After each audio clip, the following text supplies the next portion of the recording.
Okay, let's get started.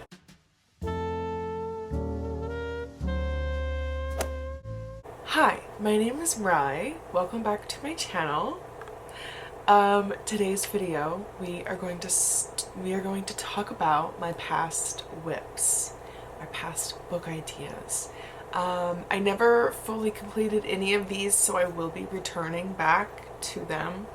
But I think I kind of just wanna almost not spoil, but like just give you all the details, because why not? Life is too short to just hold things near and dear to my heart. And if you don't like spoilers, then don't watch the video. I think that's a good idea. I think we're gonna do that. So I have 3 of them that I'm gonna talk about. I have a couple more that were like ideas. Like I guess I could also include those, but like I have a main 3, the big 3. You know what I mean? You will know what I mean. The first one is called The Glimpse, the second is called Off Switch, and the third is called Asleep. They're all dystopian, obviously. A good romance story, some evil in them, some end of the world drama, all the good stuff. Okay, I have my laptop here. I am pulling up my Google Docs because I really don't remember. I remember, okay, but I don't want to like, you know, I want to remember correctly and be able to tell you about my book with all the notes that I had about it and stuff like that. So let me find. Ooh, I have a lot of Glimpse. Okay, so The Glimpse. We'll start with The Glimpse because that was like my baby. That was my first like real good book idea, and I was like, holy crap, this is something, you know. It also was a dream that I had. So like if you've ever seen like a Jane Austen movie or like Bridgerton, they used to have these things called like, I think they were called, I don't really remember, but like the meeting hall or something, and you'd go and you'd just like walk around and you'd walk inside a building and you'd just talk to people and get introduced to like people in your village basically. And it wasn't like a ball, it was like a hall where you could like talk about things and all that stuff. And I was like, in my dream I was in this hall and I was like walking around, but everyone was touching hands and we were all like waiting to get like the glimpse essentially. So basically the glimpse is like, if you touch hands with your soulmate, you get this glimpse, and it's a glimpse of your future, and it's everything that's going to happen to you and this person, and like you're so in love, and it's like your life and how many kids you're going to have and all this stuff. And it's like cool. It's really cool. But they just figured out a way for you to have this happen to them. And I didn't really want to explain that. I don't even know. It's some scientific whatever, you know, I don't know, whatever, how it works. So the main 2 characters in my book are Ivor Price and Sonia King. So Sonia King is the girl who hasn't had her glimpse yet. So like the whole premise of my book idea is Sonia King hasn't had her glimpse. She works in the government. And the higher up, I had all these new names, I named them or whatever. So she, and like the whole thing is like you should get your glimpse, and if you don't, they move you to a different city. And there was like 7 cities pretty close, and trains were like what connected you with the travel. There wasn't like cars. People would kind of walk everywhere. I was really inspired by like Divergent with that. Like no one really had that, like cars essentially. I mean they did, but like, you know what I'm trying to say. So everyone would walk everywhere, and she never got her glimpse. It was weird. Everyone was like, this should have happened by now. She's like 25 years old. They're like, what's going on? She kept moving from city to city year after year. And then the reason why is because Ivor Price was lying about who he got his glimpse with. So he faked having the glimpse with his best friend, and her name is Lyra Malnick. I'm really passionate about my names, by the way, if you can't tell. They're pretty... Just kidding. So she essentially, they had this idea because her dad and Ivor Price's dad are like high up in the government essentially, and if they had this marriage, it would automatically make Ivor Price the next prime. So the prime is like the president of the city essentially. So there's 7 primes, and I don't know who I made the prime. I think it was, I can't remember. Whatever, I'll figure it out. But this is so that's what they're doing. So the beginning of my story starts with Sonia King. She's moving to the new city. She's she goes to this manor. She goes and visits her sister. And as she's walking home from visiting her sister, it's raining, it's dark. She gets confused. She's almost a little lost, and she bumps into this guy, and he's on this run. And he helps her stand up, and she gets the glimpse, but she can't see his face. So it's a faceless glimpse, and this has never happened before, so she doesn't know what's going on. But essentially, she doesn't know who it is. She doesn't know who her life is essentially who she's gonna end up with. This is crazy. And it's actually Ivor Price, and he went on his little nightly jog, because he's that kind of guy. You know what I mean? And so now she has had this glimpse. Oh, and Ivor Price runs away. And so now she has to deal with the fact that she has had the glimpse. She doesn't know who it's with. She's in this new city. It's obviously a man here, and he's obviously shady. Like, what is going on? So that was my book premise. I love it. I thought it was pretty cool. I think it's pretty good. So, oh, and this is the best part. Ivor Price works in the government, like I said, and so does Sonia King. And so Sonia King shows up the next day at work, and Ivor Price is her new partner. But they don't know it. And you're not, like, supposed to touch people who've already had the glimpse. And, like, I think the reason behind my logic with that is I think that I was gonna have them, like, control the glimpse and, like, make you match with who they want you to match up with, essentially, and, like, somehow make it like they can control you somehow. I don't know where I was going with that. Obviously I had plans. I will figure it out eventually. But yeah, so they will never touch until they obviously touch, and that was the whole point of my story. And I didn't plot it out.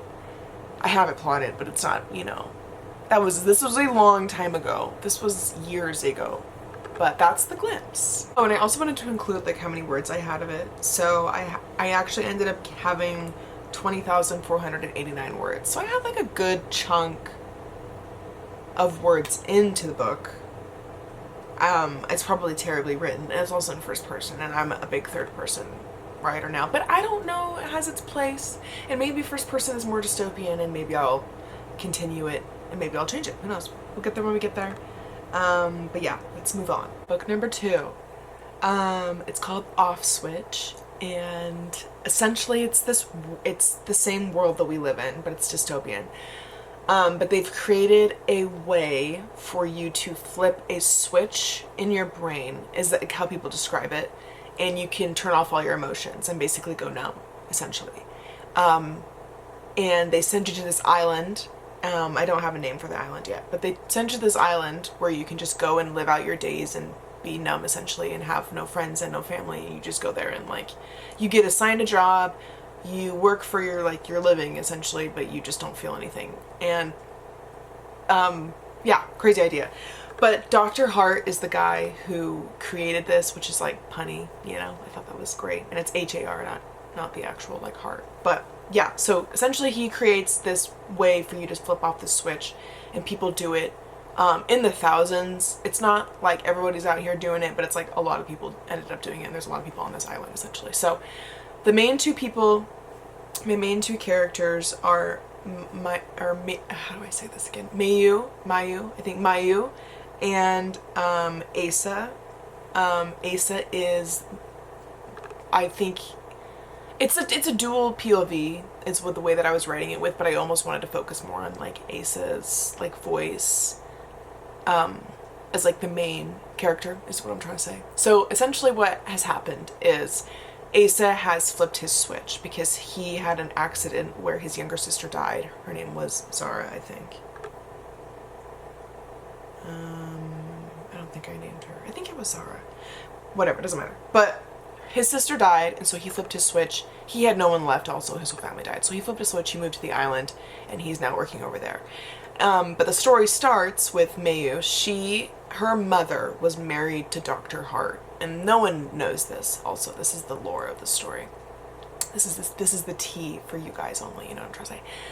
So she was married to Dr. Hart. She didn't like what he was doing, so he basically divorced her, hid her away, and she moved, and she had 2 kids. They had 2 kids, and he moved them away. And she stole the kids, essentially, and, like, ran away. And, well, he moved her away, but she also ran away. You know what I'm trying to say. So she has been raising her 2 kids, and I named her, so it's Mayu and Zion. Zion, it's Z-I-A-N. Zion. He's the older brother. I thought that was a fun little name.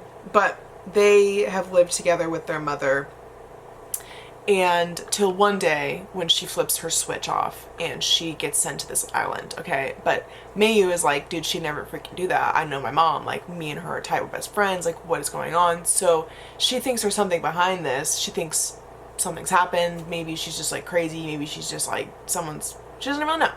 So she plans to go run away to the island, and she doesn't tell her brother because her brother's like a little goody two shoes, and he works like 2 jobs, and he's just like doing everything for this family, for her, right? Because their dad is gone. He died, I think was the story that mom told. So she goes and runs away to this island, but she also has a friend back home, and his name was Jade, and Jade is now an officer of order. That's what I called them, officers of order. They're like the police, essentially, like they enforce order in the world that I've created this book in, essentially. So she goes to this island, she runs away, and she's gonna meet Asa, and they're gonna connect. He's like literally pissed off that he's ran into her. She's just causing trouble in his life, and he owns this little diner, and it has like a secret underground party rave thing. So essentially she like gets stuck in this like rave underground thing. Oh, we have an ad. Yeah, underground rave thing. She meets all of his friends. What's his friend's name? Blaze. Blaze is the best, dude. You always gotta have like that funny like character that is like the comedic relief, and like, I don't know. Blaze is just Blaze. He's good. So Asa and Blaze are the 2 friends. Mayu meets them. They have a run-in with Jade essentially, and like all this stuff goes down. Basically the whole plot of the story was going to end up being that, oh, and when okay, oh my gosh, I just need to get focused. There's this like group of people that I named, and they're going to find her before she goes on the ship, because it's an island, so she's like get on like a boat and like find, okay, wait 1 second.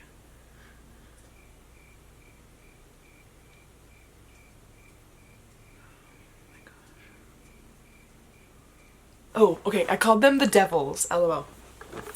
But they're like this like rebel group of people who like think that like the off switch is bad. Obviously it's like not that good of an invention, right? And this island is like low-key weird, but they like meet Mayu, and she like tells them she's gonna go find her mom. So they're like, okay, we'll help you get like to the island, and then like if you ever find us like ever again, like that'd be cool, whatever. So she's gonna get to the island, she's gonna meet Asa. They're gonna have to like track her mom down. When they track her mom down, she's gonna have like died, right? She didn't actually die. Dr. Hart is like holding her somewhere, and like I was gonna make it like a duology and like finish it off. So maybe I will, but that was like the whole idea for it. I thought it was pretty fun. I really liked making my characters, and they're a little more of like Asian ethnicity, if you can't tell. And I don't even know if I'm saying the name right, and that's a little embarrassing, but that's okay. But yeah, I thought it was really cool. The first like line in my book, I'll read it to you, is, okay, actually I'll just read you the first blurb, because I was actually really proud of it, and like maybe I might change this, who knows, but let me get my author voice on. So it's, the world is split in 2, the ones who turn it off and those who choose to keep it. Ooh. Okay, and then the first part's in Ace's point of view. So, and he kind of looks like, let me see if I can like, actually I never really figured out what it was gonna look like, but he's kind of more like Asian, like dark hair. I think I like made him have like a little like slit in his eyebrow, you know, the vibe. But okay, this is the beginning of the book. So he says, I suck in my last breath as myself, now I'm gonna restart. Okay, this is the blurb of Asa, the first blurb. I suck in my last breath as myself. I exhale and I feel for it. Right there, it's cold and tangible, but frail as if it might jump out of my reach. I grew up hearing about this moment, the road I should never go down, the easy one, but I have no other road left. This decision is completely up to me. I close my eyes and whisper, I'm sorry, Zara, and pull. Numbness spreads like wildfire, my chest expanding for the first time in what feels like forever, reveling in its last free moment, and then it's gone. I feel nothing, but at the same time, everything. I feel myself. I look down at my hands, I move my fingers. I don't feel them, not like before. My whole body isn't swimming with anxiety, anger, sadness, or guilt. I'm still. I'm emotionless. You know, that was like a long time ago. I'm pretty proud of that. And then it goes right into a throwback of Mayu, my main girl character. Oh, I need to This is making me want to restart my books. This is good. But yeah, that's The Off Switch. I hope you enjoyed that one. The last book is called Asleep. It's more of like a technology dystopian. I don't know if that's a different category than dystopian, but that's what it is. But basically, my main character is a boy. His name is Callum Crate. He works in an office building, skyscraper. The world is set in like skyscraper, trains. I don't think I'm gonna do like planes and stuff, but I mean like for daily use of people, but like people will be flying planes because they like monitor the like city walls and stuff, and there will be like there's a glass city wall so you can like see the mountains and stuff outside of it. And essentially like he lives in this building and everyone, it has this like what's it called? Ryan, like shield for your face. I don't know, like a mask almost, but it's like clear. Okay, like picture like Iron Man, like Tony Stark, and how he has like the like thing that pops out in front of his eyes, okay? So basically when you're born, they implant like little metal things into your head, okay? And it shoots out a projection, and it's called an AVA. And AVA stands for something, and I will look that up immediately. But I found it. AVA means AI Visual Analyzer. Okay, that's what I made it stand for. So basically they're implanted with this AVA when they grow up, and it kind of like raises you and teaches you how to live, and like it's your communication with people, and you get your daily news, and it talks to you and tells you what you need to know and like what you need to do and how to like live your life and everything. And it's on all the time, and like people can see your eyes, but you can't see the screen and people, and you can like also move. It's like Tony Stark, like you can move everything on your screen with your mind, essentially, with these metal things. So they implant these in your head. It doesn't like control you. I mean, it kind of does, but like obviously it's like controlling you, like how it, like you're raised and like how you think and stuff. But it doesn't control you in the sense of like you can't like think for yourself, kind of thing. But they have like the wilds, the casual dystopian wilds. So Callum he works in an office. He's younger. I think I made him like 21. Yeah, he's 21. He works in the office building. His sister works in like the design of the Ava company, and so she got on the job at like the office building, and so her name is Nora Crate, and she's really cool. And he has his best friend named Alan Ritchie, and he's like a little older, and they work in this office. And I don't really know what department I'm gonna have him work in yet. I'm gonna figure that out obviously when I go back for this, but he works in this company, maybe under his sister, whatever. But one day he is sitting in his office working away, and this man comes up to him and he points a remote at his head, and his AVA falls off. And he is like, what the freak is going on? He suddenly feels all these emotions. He feels really nauseous. He feels weird. He can't really, what? And this guy's like, my name is Max. You need to follow me. We need to get the heck out of here. We need to run away. And he's like, whoa, what is going on? Who are you? Why did you do this? What is going on? So he follows this guy. Everyone else is like frozen in time. And he's like, Max is like, basically we have like 30 seconds or whatever, like a allotted amount of time. We have to get out of this building. So they get out of the building. He's freaking taking them over this wall. Everyone's frozen. They jump over the wall. They go into the wilds. And Max is like, I've broken you free, dude. That was like the worst place you could have been in. You're in control. People are telling you how to think. This is the wilds, man. Like, we're going to save the world. We're going to, you know, run away. And Callum is like, what is going on? I was so happy there. I had a life. I had friends. I have my sister. I don't want to be here. Who are you? Why am I here? Kind of thing. So, but basically Max stole him away because he's like the last hope, because he works in this building and they could like control his Ava, like, because they could like target only one person at a time essentially. And they've tried to do this with someone before and it hasn't worked out. So Callum was the last person that they like had that they could help them with this. And basically like the people in the wilds, it was like in the sense of like that these two sisters, I can't remember what I named them, but one of the sisters, she started the Ava, or they both started the Ava, but she was like crazier and she wasn't, and she just totally like went against her will and kicked her out. And so she ran away to the wilds because she was like controlling everybody and like was going to kill her essentially. So this crazy woman is in control and she's designing an Ava 2.0 essentially. And it's going to literally control you and all your thoughts like completely. You will have no free will essentially. And no one knows this because they've been lied to, essentially. So they told Callum this. Callum's like, okay, that's actually bad. I will help you, but like, I actually don't know how to live without my Ava, so like, give me a second. So there's gonna be like this cool monologue. I had this girl, her name is Cage, Kaige, I kind of like it, Cage Reveille. And her parents were somebody important on the inside as well, and they moved into the wilds to help the revolution kind of thing. But they meet, they fall in love, and she is going to help him, teach him the ways of the wild, and like teach him all the bad stuff about the government. And essentially the whole, like, this is the craziest part, and I'm just going to tell you because this might take me like years to finish this, and like I said, if you want spoilers, I'm going to give you spoilers. I'm a good person. I got you. I'm your homie. We're best friends in my head. So basically, as they're going to attack this government city, Cage and Callum, they're freaking running in, arms ablazing. He's gonna wake up. And he's gonna wake up in his office. And he's gonna realize that none of it's actually happened. And it was a literal vision that they implanted in his mind. And he's gonna see one more thing, and it's gonna be the words, "Come and find us." Every time I even think about that, I just get like chills. None of it was real.